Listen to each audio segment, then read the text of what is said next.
ป้าโตหมักลำไยขอขึ้นมาใหญ่ไวแต่พวกเจ้าพุ่นนะโอ้จะรอยก็ได้กินแล้วนี่นะดกนี่นะตายมันสิซุกพร้อมกันเลยนี่กินบ่อยได้นี่นะหลายได้นี่พูอยู่ทึงพุ่นก็เต็มพูฝากเบื้องนั้นอีกโอ้ปีนี้จะแม่นเพิ่นงามพวกเก่างามแท้งามว่ะหมกม่วงเขาก็เริ่มสุกแล้วเด้นี่นะ7 โมงแรงแล้วเด้นี่พวกเจ้าเกือบ8 โมงเลยยังเว้นโอ้ย เป็นอย่างไรออกโมดพักแล้วข้อแหบเขาพวกเจ้า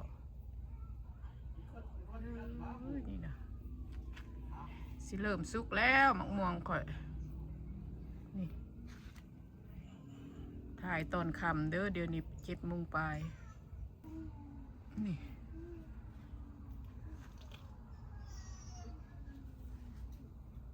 พวกนี้ยังกินสุ่มได้อยู่ได้นี่นะมื้ออื่นเด้อมื้อนี้แรงวันศุกร์ได้พวกเจ้าแรงวันศุกร์7 โมงปลายออกมาหดพักอีกแล้วใหญ่ไวได้นี่นะนี่พวกนะอันนี้ก็สิซุกมืดเลยนี่นะอันนี้สิซุกเลยนี่บีบม่วมมืดเลยนี่หัวเหลืองเลยดิไวอยู่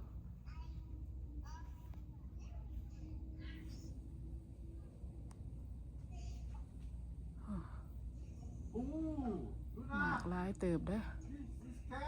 เหลืออยู่ประมาณจากหมากบน10 20 30ประมาณ50 หมากเม็ดกกนี่หลายคักคอยปิดไปกินสมมื้อน่ะกับประมาณ20 หน่วยนี่แหละ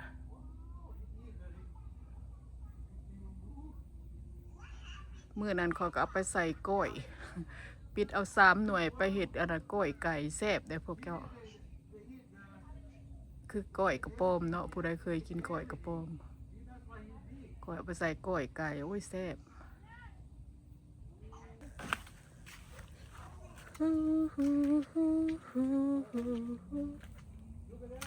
ฟังร้านข่อยโทรมาลินนำนาสาวกับแกรนป้าเพิ่นคอยค่าหุดพักบ่ได้ว่าอุณเพิ่นเฟซไทม์เห็นหน้ากันโอ้ยเพิ่นดีใจหัวแอ๊กและหลานข่อยอีกจากเดือนก็5 ปีเลยเด้นี่นะเดือน7เนาะเพิ่นเกิดเดือน11อีก4 เดือนเต็ม5 ปีเบื้องในนี่นามากอันนั้นมังกรข่อยคือสิดกคักปีนี่เบิ่งเด้อพวกแก้วต้นอยู่หลุมนี่3-4 ต้นได้ผัวข่อยปลูกเป็นหมดเลยหมากหมดปีนี้หมากใหม่งามหลายอากาศมันดีฝนตกฝนดีหมากใหม่ก็ดีเบิ่งนี่นะอุ้ยบามันสุกนี่เนาะพวกแก้วไปตาออนซ้อนนี่นะกกนี่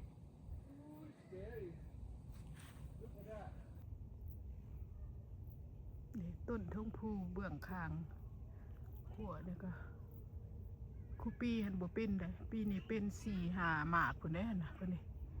ดอกเพิ่นโยนพุ่น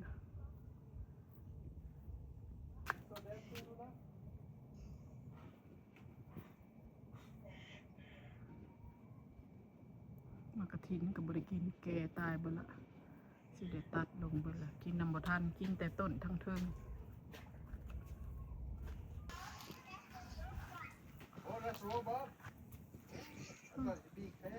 ทางนี้มีลมน้อยหนึ่งผู้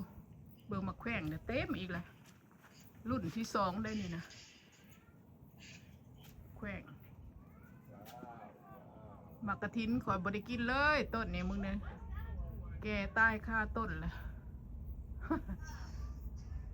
อ้าวคือมืดไปมืดมาพิกอัพนูแดงปุ๊บมาเบิ่งมาแขว่งเต็มอีกแล้วรุ่นที่2เลยนี่นะรุ่นเถื่อทวิตก็หลายเวิร์มกับวิโลนอนแหละได้นี่นะบ่เห็นแหละอยู่ไสล่ะพูน มันเขาไปอยู่คอกน้อยเขาไปนอนบนนอนพูดให้มันเกลือเขาแล้วก็เขาไปนอนกันก็เล่นกินน่ะล่ะ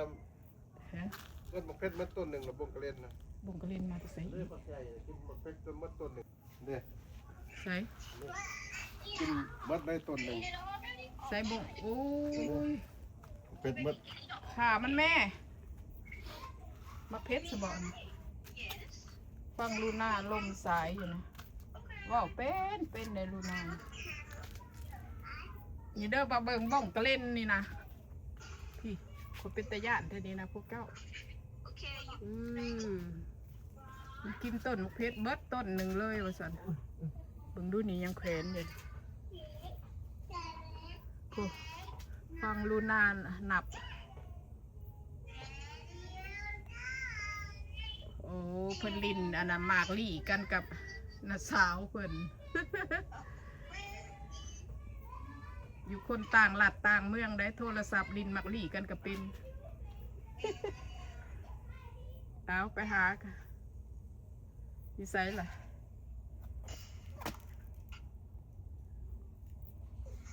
เก็บหมากอันนี้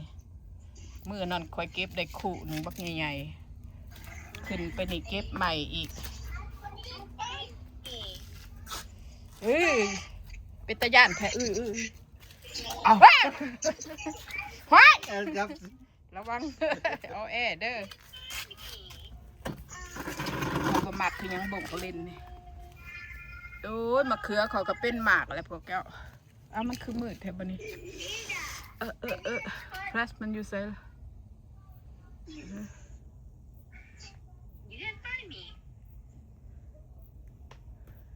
ไอทิมแม่เจ้านั้นมากินมะเขือนี่มดนี่นะอยู่ไสแล้วมะเขือคอยหมากเลยนี่นะเนื้อมันใหญ่นี่มะเขือเป็นหมากมืดแล้วได้ถึง4 ต้น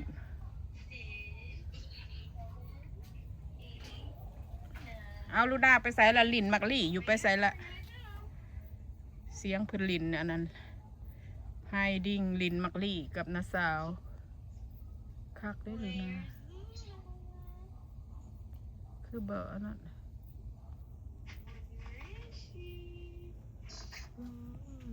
เอาเปลือกมะม่วงมาถิ่มใส่เจ้าละมะเขือก็จะเห็ดอีกยังเนาะเป็นเลือดหลัดเดี๋ยวนี้ก็ได้มะเขือหมากอะไรต้นนี้เด็กโอ้ยมะเขือเปาะมะเขือลายเสียดอกใหญ่พอกินปนได้แล้วได้เลย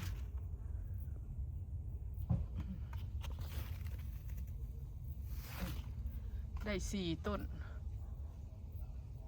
หมากมืดขู่ต้นแหละเด็กบริเหตุยังมานั่งพูดพักแล้วมานั่งแยงพักอยู่นี่ปีนี้บริปลูกพักร้ายข่อยกินต้นเก่านี่ก็พอแหละมะเพชรกระซุกเหืออยู่นะเด็กหน่อยคนดำมันหายอยู่ข้างบ้านพ่อแม่บอยู่ฝากเอื้อยบึงดอกผักกระเดาพวกเขาฟังเสียงลูน่าว่าเจ้าอยู่นะโทรมาตลาดสวิกัสผู้ใดพวกเจ้า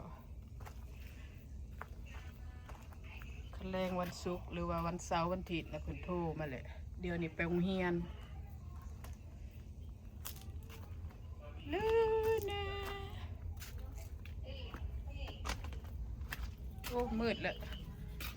คำแล้ว8 โมงบ่เห็นหงแล้วนี่มักถั่วคอกระหมากอะไรได้นี่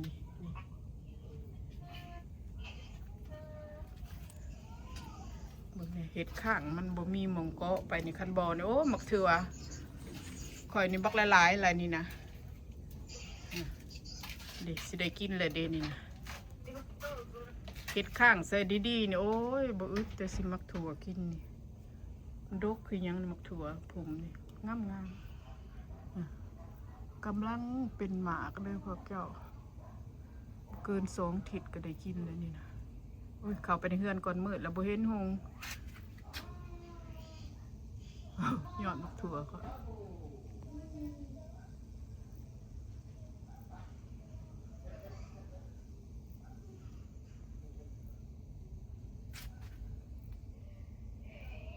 กุ้งถั่วงามๆ